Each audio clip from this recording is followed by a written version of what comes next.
So previous lecture में आपने किस तरह से हमने दर्जा की का जो इक्वेशन है बियरिंग कैपेसिटी कैलकुलेशन का वो ड्राइव किया that is based on general shear failure criteria and then हमने देखा कि अगर आपका लोकल शेयर फेल्योर है तो किस तरह से आप वैल्यूज सी फाई की वैल्यूज को मॉडिफाई करेंगे देन आप कैलकुलेट करेंगे.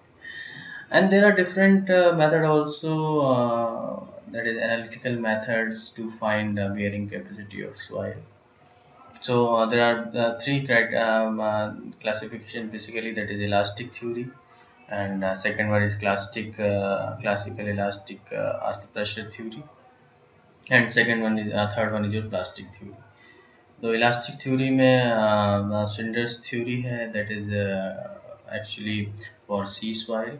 एंड अगर आप क्लासिकल प्रेशर थ्योरी की बात करते हो जिसमें आपने पहला मेथड जो हमने दिखाया था मिनिमम डेप्थ ऑफ फाउंडेशन किस तरह से कैलकुलेट करते हैं तो by Rankine method. And second one is Fokker's method that is for phi soil. And next one is Wells method that is valid for both C and phi soil. And now अगर आप plastic theory की बात करते हो plastic theory में there are different different method. That is first one is Fellenius method that is for C soil, and Prandtl method that is for C phi soil. And Terzaghi आपने देखा that is तरजागी की जो equation आपने drive की for bearing capacity calculation that is based on general shear failure criteria. And that is जो equation है that is C N C plus gamma D F N Q plus half gamma B N gamma. So यहाँ पे that Tarjagi equation is valid for C and phi both. Now next one is Merov method that also is valid for C phi as well, and Hassan method, the Brinch-Hassan method is also for C phi as well. IS code method is for C phi as well, and then is Skempton method that is actually valid for C as well. तो यहाँ पे जो हम बात करेंगे आगे further जिनको हम कैरी करके ले जाएंगे सारे मेथड तो हम डिस्कस नहीं करेंगे. आपके आरटीओ में कुछ ही मेथड्स हैं जिनको आपको पढ़ना है. दैट इज़ फर्स्ट मेथड जो हमने अभी डिस्कस किया दैट इज़ तरजागी मेथड. तो तरजागी थ्योरी आपने देखा और क्वेश्चंस हमने ड्राइव की एंड देन हम किस तरह से कैलकुलेट करेंगे वो फर्दर लेक्चर्स में देखेंगे. नेक्स्ट मेथड जो डिस्कस करेंगे that is your Meyerhof method discuss करेंगे and then Skempton method discuss करेंगे. Skempton method is very important method after Terzaghi. The Skempton method is very important जिस पे आपकी प्रॉब्लम्स आती हैं. एंड अगर आप कॉम्पिटिटिव एग्जाम की बात करोगे तो स्कैम्पटन पे आपका प्रॉब्लम सबको कभी कभी पूछी जाती है. एंड ऑल्सो रैंकाइन मेथड जो क्लासिकल प्रेशर थ्योरी का पार्ट है वो आपने पहले ही देख लिया. उनके बेसिस पे अपने मिनिमम डेप्थ ऑफ फाउंडेशन को कैलकुलेट किया. अदर्स मेथड जब आप आगे जाएंगे फर्दर स्टडीज में तो आप वहाँ पे कवर करेंगे. Okay, now there are general guidelines to determine general shear failure. तो general shear failure and local shear failure को सर्टेन पैरामीटर के अकॉर्डिंग क्लासीफाई किया गया है. अगर आप फ्रिक्शन एंगल की बात करोगे दैट इज 5 वैल्यू जो आपको प्रॉब्लम में दी होगी. अब 5 वैल्यू कितना दिया है सपोज 38 दिया है ना. तो 38 is actually greater than 36 degree तो आप की जो प्रॉब्लम है वो जनरल शेयर फेल्योर क्राइटेरिया में आ जाती है.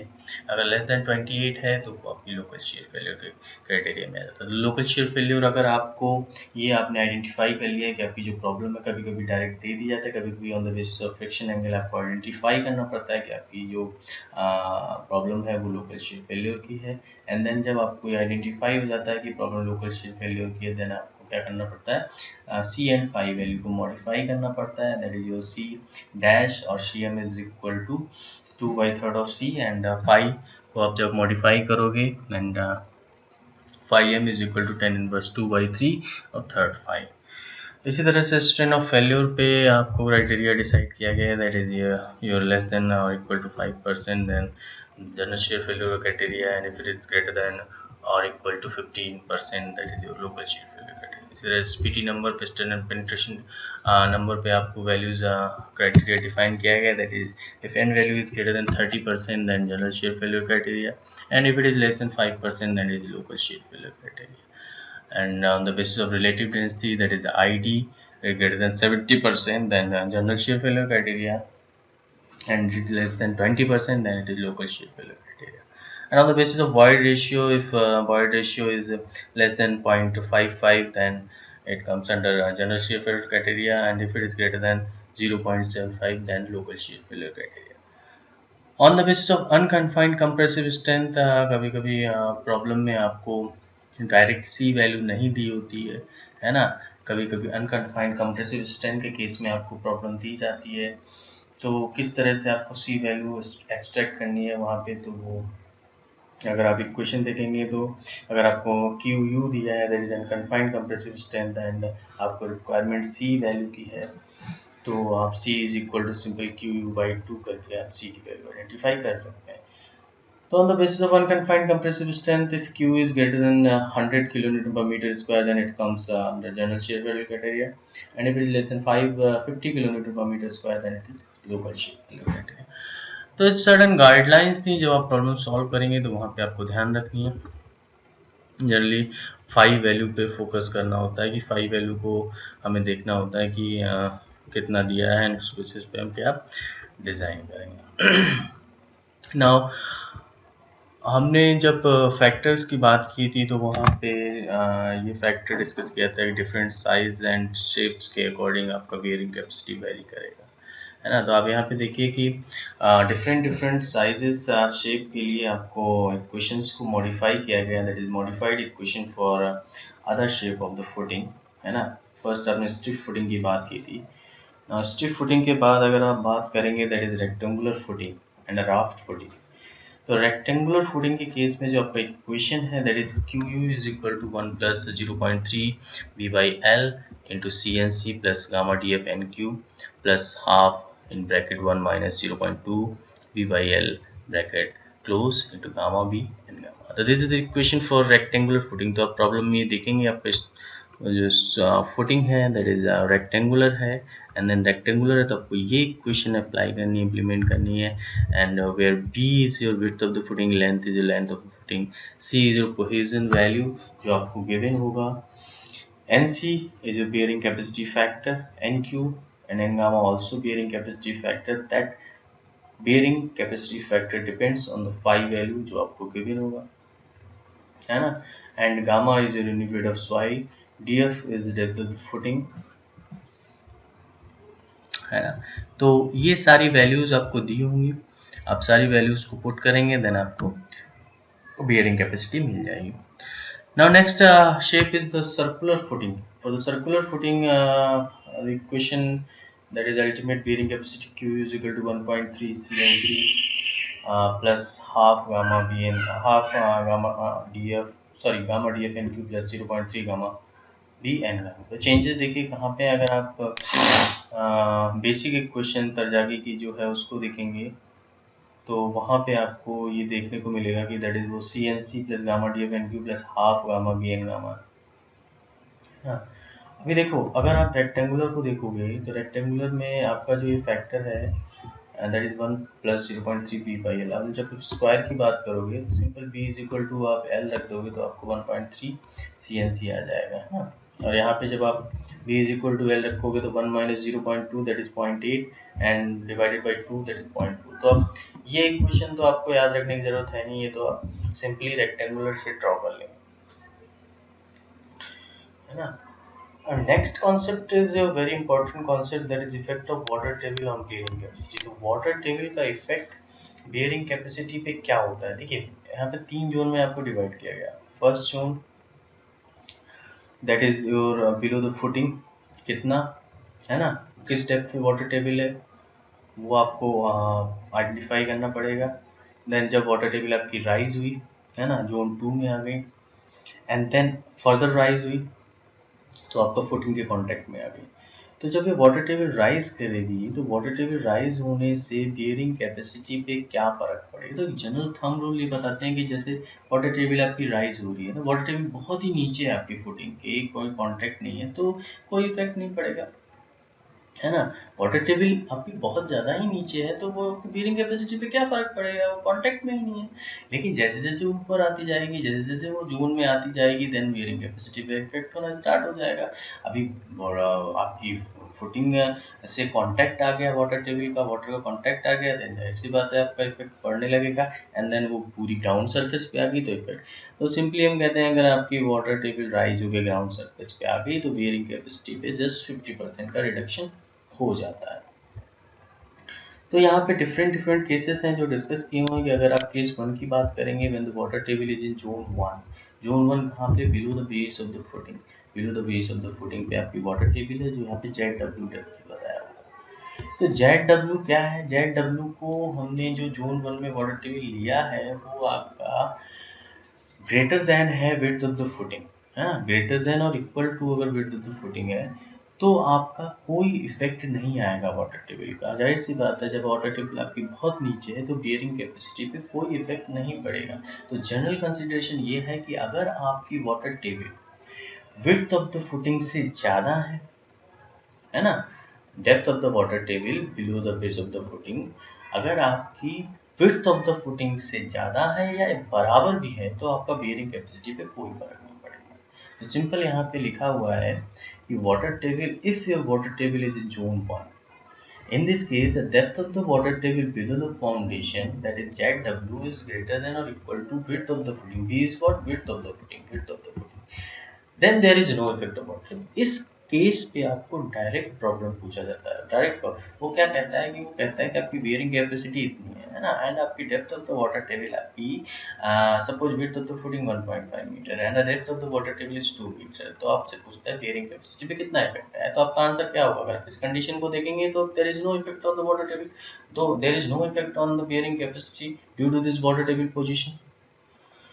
सिंपल है ना। आपको ये कंडीशन ध्यान रखनी है आपकी विड्थ। अब अगर सपोज वो ये भी कह देता है कि आपकी width of the footing is 1.5 metre and the depth of water table below the base of the footing is also 1.5 metre, so there is any change in bearing capacity with this condition? No, there is no change on the water table, on the bearing capacity due to this water table position। Simple है ना। तो ये case आपको ध्यान रखना